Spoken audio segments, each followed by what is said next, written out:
No, però no em queixe, no senyora. Jo en ma casa estic divinament, com una reina. No em falta res, tinc de tot. El meu marit m'ho compra tot, sí? Que ni jo mateix ho sé. Fixes, tinc frigorífic. La dona sola és un text escrit per Darío Fo i Frank Carrame. Tracta la vida d'una dona que viu per a la seva família fins al punt d'oblidar-se de si mateixa. M'agrada el punt de vista en què els escriptors han fet aquest text perquè han tractat amb cert humor una temàtica molt delicada i això ho valoro moltíssim. Maria és una dona aparentment alegre.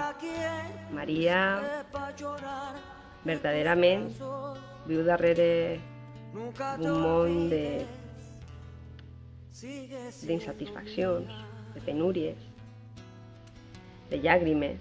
Maria, hi ha un punt a l'obra que descobreix la vida des d'altre punt de vista, d'un punt de vista que li agrada tant que li espanta, perquè ella no es sent digna d'una vida així.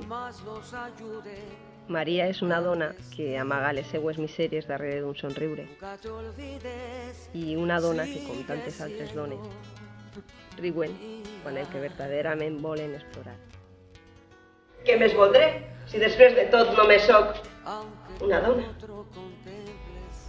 Si voleu conèixer a Maria, de alegría hagas un derroche.